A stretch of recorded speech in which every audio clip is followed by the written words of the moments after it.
अस्सलाम वालेकुम, सत श्री अकाल, आदाब, नमस्कार। ऐसी की तैसी में एक मरतबा फिर आपके साथ साल 2025 अपने इख्तिताम को है। आखिरी महीना चल रहा है। उस आखिरी महीने से पहले सलमान अली आगा ने 34 T20 आई में पाकिस्तान की कप्तानी की और पाकिस्तान को फतुहात का सिलसिला जारी कर दिया। उन्होंने दो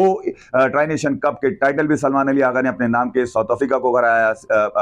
होम कंडीशन में, उसके बाद श्रीलंका को भी हराया और फिर आखिरकार श्रीलंका को 2 दिन पहले ट्राई नेशन कप का फाइनल मार के सलमान अली आगा ने T20 वर्ल्ड कप में अपनी उम्मीदों के चिराग जला दिए और ये बताने की कोशिश की कि अब हमारे लिए वो पड़ाव पार करना बड़ा आसान हो चुका है T20 वर्ल्ड कप का। बहरहाल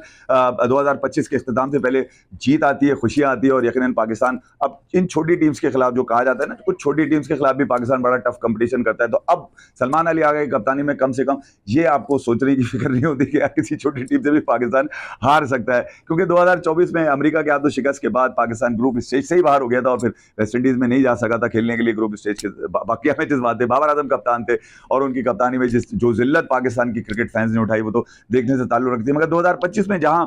बहुत सारे खिलाड़ियों को, जिसमें आगा सलमान ने कप्तानी दी गई, साइम अयूब हैं जो बॉलर बन के निकल कर आए, बाबर आजम है जिनको अक्टूबर के आखिरी महीनों में, यानी कि 2025 के आखिरी महीनों में जिनका दोबारा से कमबैक कराएगा, खातिर खा कामयाबी बल्लेबाजी से देते हुए नजर नहीं आएगा। अगर सलमान की कप्तानी में अगर आप देखें 34 मैचेस अगर सलमान ने खेले अपनी कप्तानी में, 626 रन उन्होंने बनाए, 26 के एवरेज से 550 जरूर है, मगर 114 के स्ट्राइक रेट से बिल्कुल बल्ले से नाकाम नजर आए। कई एक क्रंच मैचेस में उनके बल्ले से ना निकलने वाले रन, खास तौर पे एशिया कप पे जब पाकिस्तान का मिडिल ऑर्डर बिल्कुल ही कोलैप्स हो रहा था, तो वहां पर लोगों ने बड़ी आवाजें लगाई कि यार सलमान अली आगा को अपने स्ट्राइक रेट को और अपनी T20 क्रिकेट को कहीं ना कहीं बेहतर करना पड़ेगा, क्योंकि सिर्फ कप्तानी से वो अपने आप को नहीं बचा सकते। बल्लेबाजी में क्योंकि 4 नंबर पे खेलने आते हो, 4 नंबर T20 के अंदर हो या ओडीआई के अंदर हो, बड़ा अहम नंबर होता है। उसके बाद आते हैं बाबर आजम के ऊपर, जिन्होंने कई एक रिकॉर्ड्स 2025 में अपने नाम जरूर किए और 2024 में ड्रॉप होने के बाद जब माइक हेसन जो पाकिस्तान के कोच है, उन्होंने कहा कि भैया ये कौन से बल्लेबाज है जो अपने पर्सनल माइलस्टोन के लिए खेलते हैं, हमें ऐसे लोग नहीं चाहिए जो अपने अचीवमेंट के लिए खेलते हो, हमें वो लोग चाहिए T20 फॉर्मेट में जो कम से कम जिनका बेहतर स्ट्राइक रेट हो। और उसके बाद बाबर आजम को पीछे कर दिया गया था। बहरहाल अक्टूबर में एक मरतबा फिर ऐसा मौका आता है जब बाबर आजम को ट्राई नेशन कप से पहले साउथ अफ्रीका जो सीरीज खेलने आई हुई थी T20 की, उसमें उनको मौका दिया जाता है और पहले ही मैच में वो पिंक कलर की किट पहन के डक पे आउट हो जाते हैं, तो एकदम से एक बवाल मचता है। मेरे जैसा आदमी भी कहता है कि भैया इसका ये कहां पे सीख कर आया, कहां पे ट्रेनिंग करी, एकदम से आपने इसको पाकिस्तान दोबारा से खिला दिया। कम से कम क्राइटेरिया तो देख लेते, सिलेक्शन तो पूछ लेते, मगर कुछ ना हुआ। बाबर आजम डक लेने के बाद उस सीरीज में 150 तो बाबर आजम जरूर मारते हैं, मगर बाबर आजम कई एक रिकॉर्ड भी अपने नाम करते हैं, क्योंकि बाबर आजम की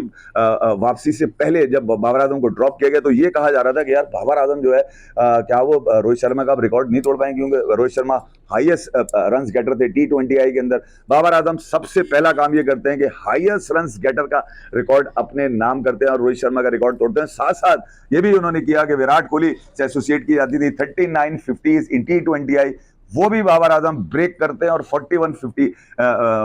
50 T20 के अंदर करते हैं। ओके, कामयाबी उनके बल्ले से कहीं नहीं है, मगर कहीं ना कहीं बाबर आजम कुछ ना कुछ बेहतर करते हुए नजर आते हैं। साथ साथ साउथ अफ्रीका के खिलाफ जो श्रीलंका के खिलाफ जो ओडीआईज खेले गए, वहां पर भी बाबर आजम अपने आप को मनवाते हैं और कहीं ना कहीं वो जो 2 साल से रुका हुआ था उनका 100, खास तौर पे 100 रन रुके हुए थे उनके T20 के अंदर, ओडीआईज के अंदर, वहां पर वो ओडीआईज में 100 भी मारते हैं और 100 मारने के बाद बाबर आजम थर्ड क्विकेस्ट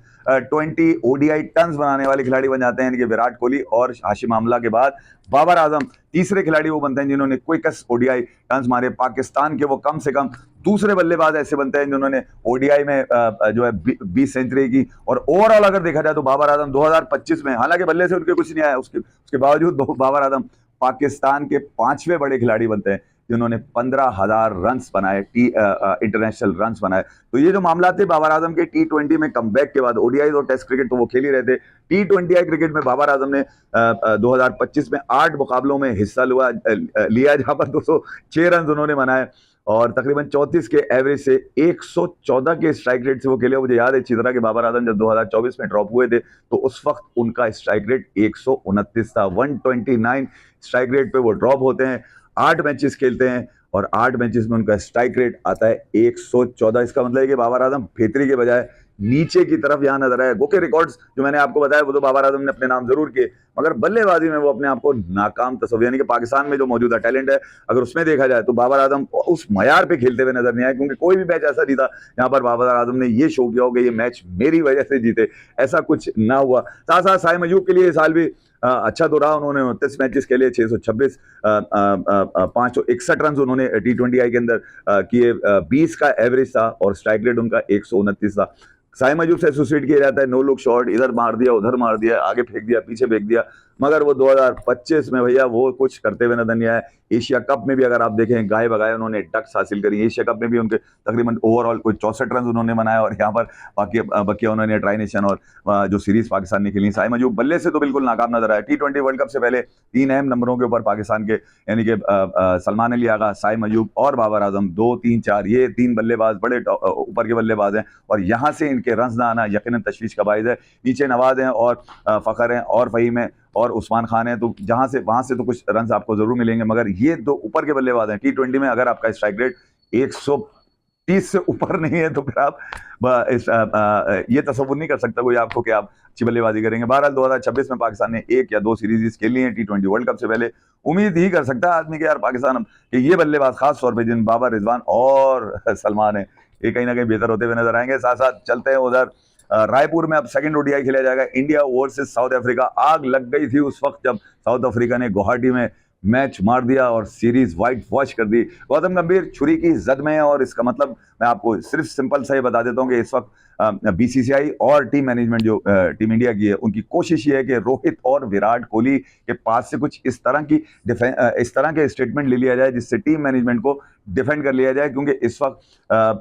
जो है गौतम गंभीर और टीम मैनेजमेंट के ऊपर शदीद क्रिटिसिज्म, यानी कि शदीद गोलाबारी फैंस की तरफ से की जा रही है। गो गंभीर गो के नारे लग रहे हैं, हाय हाय गंभीर के नारे लग रहे हैं। टीम होटल हो, ग्राउंड हो, या इवन कुछ भी आप सोच सकते हैं। जब क्रिकेट फैन नाराज होता है तो शदीद नाराज होता है, और फिर उस मैच में खासतौर पर रांची में जो खेला गया जहां विराट कोहली और रोहित शर्मा की 136 रन की शानदार पार्टनरशिप से एक मरतबा फिर प्रूफ किया। जो 2-3 महीने से विराट कोहली और रोहित शर्मा के ऊपर जो क्रिटिसिज्म चल रहा था कि क्या वो T20 वर्ल्ड कप खेलेंगे, क्या वो फिट होंगे, क्या वो फिट हैं, क्या वो आगे जाएंगे नहीं जाएंगे, क्योंकि 2 फॉर्मेट से तो वो अपने आप को पीछे कर चुके हैं, टेस्ट और T20 से। Only 1 format left Rohit Sharma और विराट कोहली, और वो है ODI। और ये अगर शिकस्त आती इस रांझी के ODI में तो गौतम गंभीर के लिए शायद अब ड्रेसिंग रूम में बैठना भी मुश्किल हो जाता, क्योंकि जो कुछ विराट कोहली और रोहित शर्मा से एसोसिएट किया जा रहा है गौतम गंभीर के लिए, एक तो वो है भी गलत। सीधी सी बात ये, ना विराट कोहली भरमबाजी कर रहा है, ना रोहित शर्मा उनसे कोई हीटेड आर्गुमेंट कर रहे हैं, मगर जो इस वक्त नजर आ रहा है माहौल, उसको देखकर तो यही नजर आ रहा है। विराट कोहली 100 करते हैं, रोहित शर्मा खड़े होकर तालियां बजाते हैं और गुस्से का इजहार करते हैं। विराट कोहली जब जाते हैं ड्रेसिंग रूम में तो गंभीर उनको देखते रह जाते हैं, विराट कोहली साइड में चले जाते हैं। विराट कोहली जो टीम की जीत पर जो केक कटिंग सेरेमनी है वहां KL राहुल केक काट रहे हैं और विराट कोहली वहां से इग्नोर करते हुए चले आ रहे हैं। तो ये सब कुछ गौतम गंभीर की कोचिंग में होता हुआ नजर आ रहा है, और ये यकीनन गौतम गंभीर और BCCI के लिए बड़ा मुश्किल होता जा रहा है। और एक ऐसे वक्त में जिसका कोई वजूद नहीं था, मैं आपको चलें अब असल बात बता दूं, जिसका कोई वजूद ही नहीं था, एक ऐसी मीटिंग का एक कहा जा रहा है कि एक टीम मीटिंग की जा रही है जिसमें ये 2027 के मामला को सेटल किया जाएगा वर्ल्ड कप के। तो 2027 वर्ल्ड कप के लिए 2 महीने पहले जो बातें की जा रही थी चीफ सिलेक्टर अजीत करने का आगे, अभी 2027 वर्ल्ड कप बहुत दूर है, रोहित और विराट का मसला बाद में देख लेंगे, यही कुछ गंभीर ने कहा था कि अभी तो बहुत दूर है। जब वर्ल्ड कप भी बहुत दूर है तो एकदम से 2027 वर्ल्ड कप के नाम के ऊपर रायपुर में जहां पे सेकंड ODI खेला जाने वाला है, वहां पर ये मीटिंग का ढोंग रचाने की कोशिश क्यों की जा रही है? ये ढोंग इसलिए रचाया जा रहा है, मैं आपको बता दूं कि किसी तरह रोहित शर्मा, विराट कोहली, गौतम गंभीर, अजीत अगरकर और टीम मैनेजमेंट के बाकी लोगों के साथ एक कोई वीडियो बना ली जाए, एक कोई मतलब तस्वीरें खींचकर, कम से कम जो क्रिकेट फैंस इस वक्त शदीद नाराज हैं गंभीर की पॉलिसीज की वजह से, गंभीर की टीम में बहुत ज्यादा इन्वॉल्वमेंट की वजह से, क्योंकि लोग शायद इस बात को अब जान चुके हैं कि विराट कोहली और रोहित शर्मा का टेस्ट करियर खत्म करने में कहीं ना कहीं गौतम गंभीर का बड़ा हाथ है, और उनकी पॉलिसीज इंडियन क्रिकेट को खासतौर पर रेड बॉल में और 50 ओवर क्रिकेट में नुकसानदेह साबित हो रही हैं। क्योंकि गंभीर का मुझे याद है अच्छी तरह जब इंडिया अपना व्हाइट वॉश हुआ गुवाहाटी के अंदर, उसके बाद बजाय कि वो ये कहते कि यार हमारी प्लानिंग में मसाइल थे, हमारी प्लानिंग अच्छी नहीं थी, हमने अच्छी क्रिकेट नहीं खेली, बजाय इसके वो ये बात करते उन्होंने एक हर्जा सराय के अजीब सी मतलब कोई घमंडी इंसान नहीं होता जैसे बोलता है कि मैं वही कोच हूँ जिससे आप सवाल कर रहे हैं, मैंने आपको चैंपियंस ट्रॉफी जिताई, मैंने आपको जनाब ये एशिया कप जिताया। उसके बाद से मैं ख्याल में क्रिकेट फैंस ने अब उनका जीना आराम किया हुआ है। इस वक्त सोशल मीडिया और मीडिया के ऊपर जिस कदर क्रिटिसिज्म गंभीर की अकड़ अकड़ फू और ईगो के ऊपर किया जा रहा है, इतना किसी के ऊपर नहीं किया जा रहा, क्योंकि विराट कोहली और रोहित शर्मा के निकले हुए रन रांची के अंदर इंडिया की जीत का सबब बने तो हैं, मगर कहीं ना कहीं गंभीर को अपने आने वाले दिनों का फैसला करना पड़ेगा। इस वक्त जो टेंस का माहौल चला आ रहा है वो यकीनन गंभीर के लिए अच्छा नहीं है। और इंडियन क्रिकेट के लिए खास तौर पे अगर देखा जाए कि विराट कोहली और रोहित शर्मा अगर ये मैच रांची वाला ना जिताते ना, तो गंभीर का रहना भी बड़ा मुश्किल हो जाता, क्योंकि क्रिकेट फैंस जो हैं इस वक्त अपने गम और गुस्से का भरपूर इजहार करते हुए, और सोशल मीडिया पे तो न जाने कौन कौन से अल्फाज इस्तेमाल इनके ऊपर किए जा रहे हैं। तो ये था आप ऐसी की तैसी में, इतना ही। अपना ख्याल रखिएगा, फिर मिलते हैं। अल्लाह हाफिज।